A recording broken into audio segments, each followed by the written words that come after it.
Vinayak ಲೇಔಟ್ನಲ್ಲಿರುವ Vishwabharati public ಶಾಲೆ ಕಟ್ಟಡದ ಮೇಲೊಂದು ಹೈ ವೋಲ್ಟೇಜ್ ತಂತಿ. ಬೆಂಗಳೂರಿನ ನಾಯನಹಳ್ಳಿ ವಿನಾಯಕ ಲೇಔಟ್ನ ವಿಶ್ವಭಾರತಿ ಪಬ್ಲಿಕ್ ಶಾಲೆಯಲ್ಲೊಂದು ಆತಂಕ. ಬೆಂಗಳೂರು ನಗರ ನಾಯನಹಳ್ಳಿ ವಿನಾಯಕ ಲೇಔಟ್ನಲ್ಲಿ ಇರುವ ವಿಶ್ವಭಾರತಿ ಪಬ್ಲಿಕ್ ಶಾಲೆ ಕಟ್ಟಡದ ಮೇಲೊಂದು ಹೈ ವೋಲ್ಟೇಜ್ ವಿದ್ಯುತ್ ತಂತಿ ಹಾದು ಹೋಗಿರುವುದು ಭಾರಿ ಆತಂಕಕ್ಕೆ ಕಾರಣವಾಗಿದೆ.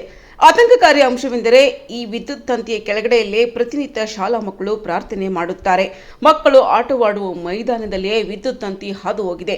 ಮಳೆ, ಗಾಳಿ ಅಥವಾ ತಾಂತ್ರಿಕ ದೋಷದ ಸಂದರ್ಭದಲ್ಲೇನಾದರೂ ಅವಘಡ ಸಂಭವಿಸಿದರೆ, ವಿದ್ಯುತ್ ತಂತಿ ತುಂಡಾಗಿ ಕೆಳಗೆ ಬಿದ್ದರೆ ಅದರಿಂದ ಉಂಟಾಗುವ ಅಪಾಯವನ್ನು ಯಾರು ಹೊಣೆ ಹೊರುತ್ತಾರೆ ಎಂಬ ಪ್ರಶ್ನೆ ಈಗ ಸಾರ್ವಜನಿಕವಾಗಿ ಮೂಡಿದೆ.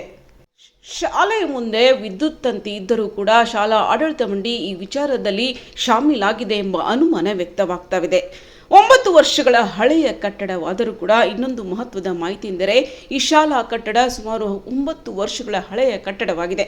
ಅಂದರೆ ಎಲ್ಲ ವರ್ಷಗಳ ಕಾಲವೂ ಮಕ್ಕಳ ಜೀವಕ್ಕೆ ಅಪಾಯವಿರುವ ಪರಿಸ್ಥಿತಿ ಮುಂದುವರೆದಿದೆಯೇ ಎಂಬ ಗಂಭೀರ ಪ್ರಶ್ನೆ ಉದ್ಭವಿಸಿದೆ. ಹಾಗಾದರೆ ಅನುಮತಿ ಯಾರು ಕೊಟ್ಟರು? ಇಂಥ ಅಪಾಯಕಾರಿ ಪ್ರದೇಶದಲ್ಲಿ ಶಾಲಾ ಕಟ್ಟಡ ನಿರ್ಮಾಣಕ್ಕೆ ಅನುಮತಿ ನೀಡಿದ್ದು ಯಾರು? ಸುರಕ್ಷತಾ ನಿಯಮಗಳನ್ನು ಪಾಲಿಸದೆ ಕಣ್ಣು ಮುಚ್ಚಿ ಪರವಾನಗಿ ನೀಡಿದ ಅಧಿಕಾರಿಗಳು ಯಾರು? ಹಾಗಾದರೆ ಆಡಳಿತ ಮಂಡಳಿಯ ಮೌನವಾಗಿದೆಯೇ? ಮಕ್ಕಳ ಸುರಕ್ಷತೆಗೆ ಮೊದಲ ಆದ್ಯತೆ ನೀಡಬೇಕಾದ ಶಾಲಾ ಆಡಳಿತ ಮಂಡಳಿ ಈವರೆಗೂ ಮೌನ ವಹಿಸಿರುವುದು ಅನುಮಾನವನ್ನು ಮತ್ತಷ್ಟು ಗಟ್ಟಿಗೊಳಿಸಿದೆ. ಅಧಿಕಾರಿಗಳ ಗಮನ ಯಾವಾಗ? ಈ ಅಪಾಯಕಾರಿ ಸ್ಥಿತಿಯ ಬಗ್ಗೆ ಬಿಬಿಎಂಪಿ, ವಿದ್ಯುತ್ ಸರಬರಾಜು ಇಲಾಖೆ, ಶಿಕ್ಷಣ ಇಲಾಖೆ ಯಾವಾಗ ಎಚ್ಚೆತ್ತುಕೊಳ್ಳಲಿವೆ?